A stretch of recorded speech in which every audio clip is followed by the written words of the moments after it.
Cet ouvrage entend introduire bien sûr les dernières avancées de la recherche en histoire culturelle de la France.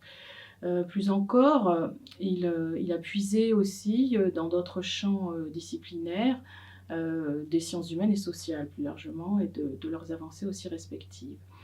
Nous avons, dans cet ouvrage, essayé d'élargir le plus possible les perspectives. Sur le plan spatio-temporel tout d'abord, l'ouvrage démarre en 1914 et il va jusqu'à aujourd'hui, traitant par exemple de la transition entre le XXe et le XXIe siècle, des champs encore assez peu explorés par les historiens. Sur le plan spatial maintenant, il est évident qu'on ne peut plus faire une histoire culturelle de la France sans prendre en compte, par exemple, la période coloniale et post-coloniale, donc l'ouvrage s'y emploie.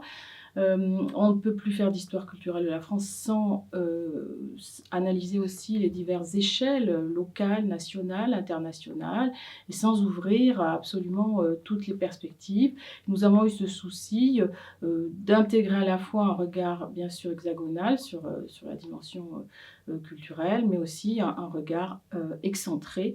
Et d'ailleurs, l'ouvrage démarre par le titre d'un article d'un journaliste américain qui avait fait grand bruit à ce moment-là, donc l'article de Donald Morrison, La mort de la culture française. Donc c'est paru en 2007. À partir de ce constat, on peut bien sûr problématiser notre ouvrage sur le long terme. Y a-t-il eu, peut-on diagnostiquer un déclin de la culture française? Si évidemment on se promène aussi dans le temps, on s'aperçoit que dans les années 90 commence publication de divers ouvrages qui s'inquiètent d'un recul international ou un recul en termes de contenu. Donc si on examine bien sûr tous les secteurs dans leur diversité, on est amené à constater des évolutions majeures. Donc secteurs dans leur diversité, bien évidemment tous les arts et la littérature, spectacle vivant autant qu'art visuel, presse autant que vecteur audiovisuel. C'est évidemment une approche tout à fait anthropologique de l'histoire, enfin de la culture. C'est-à-dire que l'ouvrage a l'ambition de mener une véritable histoire culturelle du social. On y intègre donc par exemple tout ce qui est art appliqué. On peut s'intéresser aussi bien à la mode, à l'architecture, et l'on ouvre aussi les perspectives vers le sport, puisque le sport conditionne, on le sait bien aujourd'hui, beaucoup de modes de vie, beaucoup de représentations aussi identitaires, d'appartenance, et évidemment est un élément majeur aussi du spectacle contemporain. Donc cette approche en termes de multisectorielle élargie, cette approche nous permet aussi de regarder ce fil rouge conducteur qui est l'installation, le développement de la culture de masse. Tout ça va rendre la culture peut-être un peu plus complexe à analyser, mais c'est tout l'intérêt de notre ouvrage, de mettre en évidence cette complexité. On est parti en 1914 d'un paysage finalement assez facile à décrypter, avec une culture des élites, une culture savante, facilement identifiable. Et puis à côté de ça, des cultures populaires. Donc on avait cette espèce de dichotomie du champ, culture populaire, ouvrière, paysanne. Et progressivement, les choses se sont complexifiées avec l'émergence d'une culture de masse, d'une culture qu'on peut dire la culture de tout le monde. Et cette culture de masse, évidemment, s'est développée grâce aux nouveaux vecteurs, grâce au progrès technologique, pour arriver au final, à la fin du siècle, au numérique. Donc, toutes les perspectives ont été bouleversées, modifiées. C'est un ouvrage qui se veut pédagogique, c'est un ouvrage d'ailleurs aussi illustré par une iconographie originale et pertinente. Donc découpage chronologique qui va de 14 à 45 et qui inclut les deux guerres, donc qui fait évidemment le point en 1914 avec l'héritage de la Belle Époque, qui s'intéresse à la Première Guerre mondiale et à sa mémoire, ce qui peut aussi nous ramener à des problématiques très contemporaines. Arrive ensuite l'étude de la période des années sombres, années 30 et Seconde Guerre mondiale, ce qui nous permet aussi de comparer les deux après-guerres, qui sont à la fois marqués par un certain retour à l'ordre, au conformisme, comme a pu l'écrire Jean Cocteau pour le premier après-guerre, une certaine frilosité par rapport aux avant-gardes, beaucoup plus après la Première Guerre mondiale évidemment, que ça n'était le cas au contraire, à l'inverse, pendant la Belle Époque. Donc ces deux après-guerres sont aussi des après-guerres inventifs, le surréalisme bien entendu, dadaïsme, surréalisme après la Première Guerre et après la Seconde, l'existentialisme. Donc nous sommes en face aussi de périodes finalement partagées entre l'ordre et aussi l'inventivité.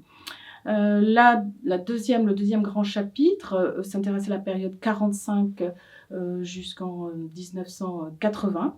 Et là, nous avons évidemment la reconstruction, les grands conflits idéologiques du deuxième après-guerre, les grands affrontements culturels, puisque c'est aussi une histoire intellectuelle qui est menée dans cet ouvrage, l'apport des années 60 et l'entrée véritablement dans la modernité, pour arriver ensuite en 1980, troisième grand temps, jusqu'à nos jours. Et cette grande période de 1980 à nos jours est une période qu'on a pu décomposer en trois grandes parties très simples. La période Mitterrand, avec une grande nouveauté dans les politiques culturelles, puisque cet ouvrage s'intéresse aussi aux politiques culturelles. Et donc c'est des années très culturelles et très aussi ancrées dans la communication. Pour ensuite présenter le mouvement des idées de cette fin de siècle, qui me paraît très très intéressant, les publications et le décryptage des publications de cette fin de siècle nous autorise à diagnostiquer, bien entendu, une espèce de période que l'on peut parler pendant cette période d'un recul des utopies, d'une ruine, enfin d'un état de ruine des idéologies, hormis bien sûr l'idéologie libérale. Donc le paysage intellectuel est totalement bouleversé, avec peut-être ce sentiment précisément de grande incertitude que les populations dans leur ensemble peuvent exprimer à ce moment-là, cette fin de siècle, ce passage délicat d'un siècle à l'autre. Donc ce passage délicat d'un millénaire à l'autre même doit être relativisé. On sait bien sûr que les passages de millénaires sont souvent difficiles, les passages de siècle aussi, donc publications assez récentes comme celle de Michel Binoc sur la notion de décadence, ou d'autres publications qui soulignent aussi ce sentiment du déclin comme une espèce de passion triste qu'auraient les Français et qu'ils peuvent exprimer jusqu'à aujourd'hui, peut-être ce manque de confiance aussi dans la culture française qui s'exprime alors. Et puis au final, le passage à une culture mondialisée. La France entre dans cette culture mondialisée avec Internet, la multiplication des échanges bien sûr, l'ouverture européenne, avec un questionnement que l'ouvrage n'évite pas, à savoir la question de l'américanisation, replacée aussi dans une perspective plus longue. Il y a eu des temps aussi de crispation par rapport aux influences américaines. On pense aux années 30, on pense au deuxième après-guerre, et puis il y a aussi ces années récentes du passage du XXe au XXIe siècle. Mais plus largement, donc, nous arrivons à mettre en perspective une culture finalement française marquée au sceau de la diversité. Et c'est aussi une des grandes caractéristiques de cette évolution séculaire.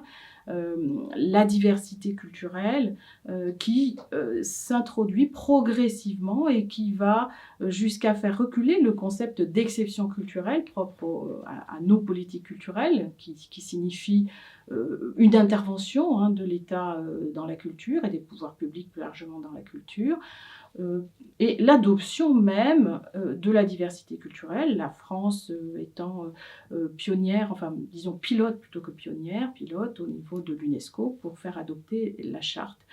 Et donc, une culture qui aujourd'hui est une culture de la diversité, une France, une culture plurielle qui a peut-être aussi du mal à être acceptée, digérée, mais qui de fait continue à avancer dans cette direction. Et plutôt qu'une crise une crise de la culture française, je pense qu'il faudrait davantage parler de crise de confiance dans la culture française, parce que cet historique sur un siècle montre qu'en fait, la France s'est nourrie de ces échanges, de tous ces transferts culturels qui se sont opérés, et que la culture aujourd'hui n'est que le résultat finalement des héritages et de cette adaptation permanente, de cet enrichissement permanent